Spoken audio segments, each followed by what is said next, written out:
नमस्कार दोस्तों, मैं भूपेंद्र मिश्रा स्वागत करता हूं आप सभी का हमारे ऑनलाइन वीडियो क्लासेस में। दोस्तों, हमेशा मुझसे जब भी मैं कोई वीडियो अपलोड करता था तो उसमें लोग मेरे से पूछते थे, सर सीजीपीएससी एसीएफ का एग्ज़ाम कब होगा, सीजीपीएससी एसीएफ का एग्ज़ाम कब होगा। तो आज के इस वीडियो में जान लो, ये सीजीपीएससी एसीएफ का जो एग्ज़ाम है, ना सिर्फ एसीएफ बोले, उसमें रेंजर भी था। टोटल फॉरेस्ट का जो एग्ज़ाम है वो ठंडे बस्ते में जा चुका है। ठंडे बस्ते में कैसे गया है, क्या क्या इसके ऊपर में स्टोरीज हैं, ये पूरा का पूरा आप लोग अगर वीडियो को अंत तक देखोगे तो समझ जाओगे। और अभी सीजीपीएससी की मंशा क्या है और सीजी व्यापम की मंशा क्या है, ये सारा का सारा आपको वीडियो के अंत तक समझ में आ जाएगा। तो वीडियो को लास्ट तक देखिएगा जिससे आपको पूरा का पूरा चीज़ें क्लियर हो जाए। सबसे पहले तो हम लोग वन विभाग के बारे में बात कर लेते हैं। अब जो सीजीपीएससी से मेरे जो सोर्स हैं वहाँ से जो जानकारी निकाला हूँ, प्लस एक फेसबुक पेज है जय हिंद करके, ये आपको यहाँ पर स्लाइड में दिख रहा होगा। इसमें जो कंटेंट इन्होंने 2 पोस्ट किया है। वन विभाग और सीजीपीएससी ऑफिस के अधिकारियों की गलतियों की वजह से अब फॉरेस्ट एग्ज़ाम भी है वो क्या है, ठंडे बस्ते में चला गया है। और दूसरा पोस्ट है, उसमें ये लिखते हैं, फॉरेस्ट एग्ज़ाम तो गए हो गुइया के खेत में।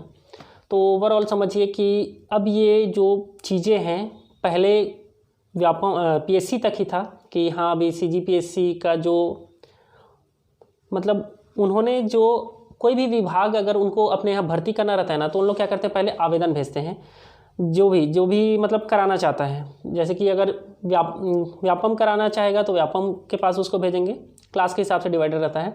और अगर सेकंड क्लास ऑफिसर का होगा तो उसको पीएससी लेगा, तो उसको इन्होंने क्या किया, पीएससी को भेजा। अब उस समय क्या था, एग्रीकल्चर वाला पॉइंट नहीं था उसमें, ठीक है। एग्रीकल्चर से अगर आप लोगों ने 11th-12th क्या किया है, एग्रीकल्चर से किया है, तो उसके लिए फिर फिजिक्स केमिस्ट्री लिखा था ना वहाँ पर, फिजिक्स केमिस्ट्री मैथ्स और बायो होना चाहिए आपके 11th-12th में। लेकिन अगर कोई एग्रीकल्चर से किया होगा तो उसके लिए क्या था, वहाँ पर कॉलम नहीं था, तो उन लोग भर नहीं सकते थे। तो उन लोग कहाँ चले गए, हाई कोर्ट चले गए। जब हाई कोर्ट गए तो हुआ क्या, हाई कोर्ट में उनको जीत मिला। तो फिर वहाँ से पीएससी को आदेशित किया गया था कि आप जल्द से जल्द क्या करो, ये फॉरेस्ट वालों को एग्ज़ाम फॉर्म भरने का मौका दो।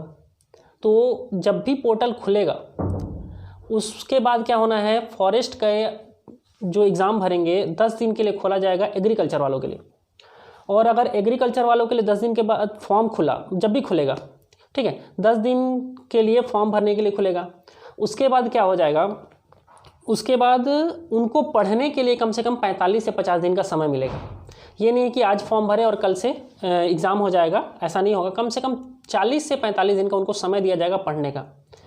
और ये भी कब होगा, जब वन विभाग फिर से सीजीपीएससी को सुधार करके जो आवेदन में जो त्रुटियां सीजीपीएससी ने मार्क किया है, अभी वो क्या मार्किंग है इतना हमें भी अभी पता नहीं चला है, लेकिन ये न्यूज़ एकदम कंफर्म है कि सीजीपीएससी ने जो फॉरेस्ट डिपार्टमेंट इनको लेटर भेजा था कि इसमें सुधार करना है, ठीक है, सीजीपीएससी क्या कर दिया है, फॉरेस्ट डिपार्टमेंट को लेटर भेज चुका है कि आप फला जो कड़िका है उसमें कुछ गलतियां हैं, आप उसको सुधारिए। अब ये फॉरेस्ट का है कि अब वो उसको सुधार करके फिर से पीएससी को भेजेगा। उसके बाद फिर पीएससी क्या करेगा, आगे का जो प्रक्रिया है उसको स्टार्ट करेगा। तो ओवरऑल समझ लो कम से कम 5 से 6 महीना लग जाएगा इस पूरे प्रक्रिया में, क्योंकि सरकारी काम है और सरकारी अधिकारी जो लोग हैं वो ऐसी तुरंत काम नहीं करते हैं, ये आप सभी भी जानते होंगे। तो ओवरऑल समझो कि अभी सीजीपीएससी ठंडे बस्ते में है एसीएफ का एग्ज़ाम। और सीजीपीएससी 2019 का भी मेरे से कई लोग पूछते हैं, तो वो तो समझ जाओ कि वो डबल ठंडे बस्ते में है। हाई कोर्ट में चला गया था, उसके बाद 3 प्रश्न के ऊपर हुआ, बात आया कि 3 प्रश्न को पीएससी क्या करेगा, सुधारेगा आंसर को, और उसके बाद फिर देखेगा कि अब उसके ऊपर भी पेच फंसा हुआ है। मतलब कुछ लोग कहते हैं कि जो अंदर हैं, मतलब जो मेंस के एग्ज़ाम के लिए इस बार क्वालिफाई कर गए हैं तो वो तो रहेंगे ही, और कुछ लोग जो बाहर हैं, मतलब जिनका कटअप के अंदर नहीं आया था, वो भी क्या हो जाएंगे, इसके अंदर आ जाएंगे अगर इस 3 प्रश्न के कारण वो अंदर आते हैं तो ये सारा का सारा दांव पेच है। देखते हैं पीएससी कैसे हैंडल करता है इस चीज़ों को। तो इतना समझो कि 2019 पीएससी पूरा ठंडे बस्ते में जा चुका है। और ये सब का सब किसकी वजह से जा रहा है पता है, सीजीपीएससी में जो अधिकारी लोग बैठे हैं ना, वो सिर्फ और सिर्फ एकदम गधे कामचोर टाइप के लोग हैं। एक ढंग से फाइल नहीं बना सकते हैं और क्वेश्चन पेपर छांटते हैं, खुद उसका आंसर नहीं दे सकते हैं। इन लोगों के कारण हो रहा है बस। और अगर हम लोग और आगे जाएं, एसआई का हम लोग फॉर्म भरे थे, आप सभी को पता होगा। एसआई का फॉर्म भाजपा का जब सरकार था उस समय आया था। उसके बाद फिर कांग्रेस सरकार जब आया तो उसको क्या कर दिया गया, पूरा का पूरा रद्द कर दिया गया। अब रद्द हुआ है या क्या हुआ है नहीं पता है, लगभग साल 2 साल से ज़्यादा हो चुका है उस सारे के सारे पद को आए हुए। और अगर ओवरऑल हम लोग देखें तो उसका जो फीस भी भरे होंगे ना हम लोग, उसका भी पैसा अभी तक हमको वापस नहीं मिला है।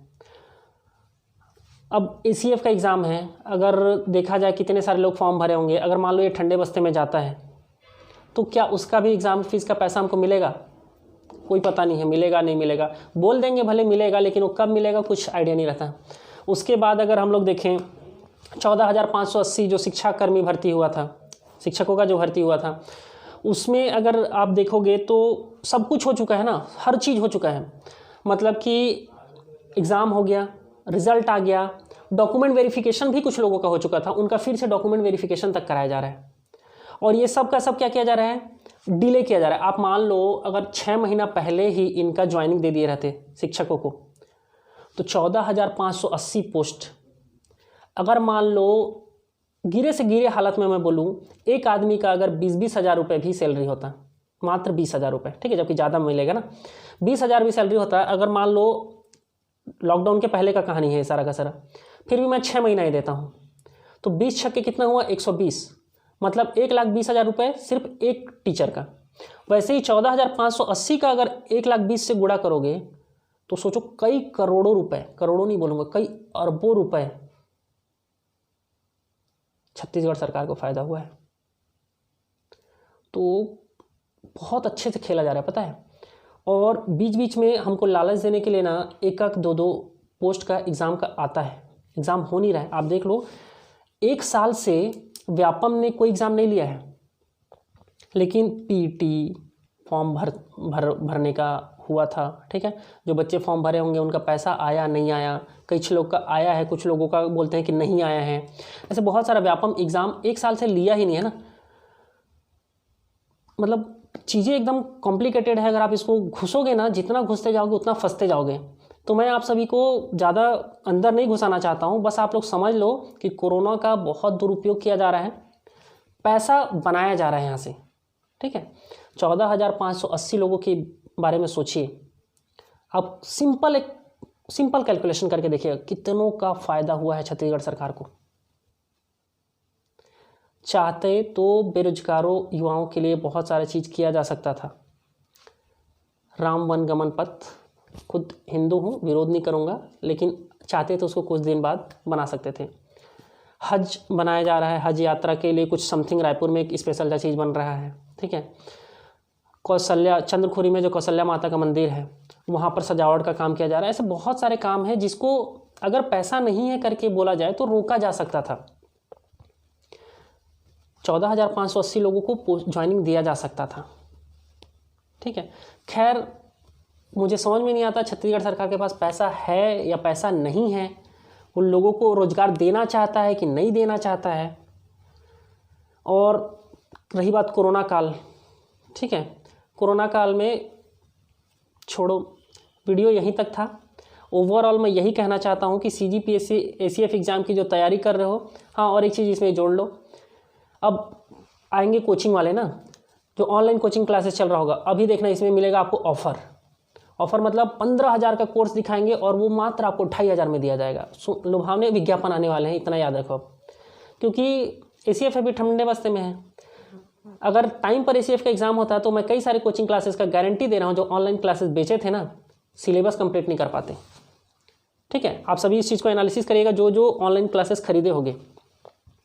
और अभी क्या है, अभी फ्री में 1,000-2,000 में आपको ऑनलाइन क्लासेस बेचा जाएगा, जबकि ACF का एग्ज़ाम ठंडे बस्ते में 6 महीना कम से कम पकड़ लो, 6 महीने तक ACF का एग्ज़ाम नहीं होगा। वीडियो अच्छा लगा हो तो अपने दोस्तों के साथ शेयर करिएगा, और अगर मेरी कोई भी बात गलत लगी हो तो नीचे कमेंट करिएगा, और सही लगे हो तो सपोर्ट जरूर करिएगा वीडियो को ज़्यादा से ज़्यादा लोगों तक शेयर करके। और हाँ, अगर अभी तक आप लोगों ने मेरे चैनल भूपेंद्र मिश्रा को सब्सक्राइब नहीं किया हो तो सब्सक्राइब करिएगा। Thank you.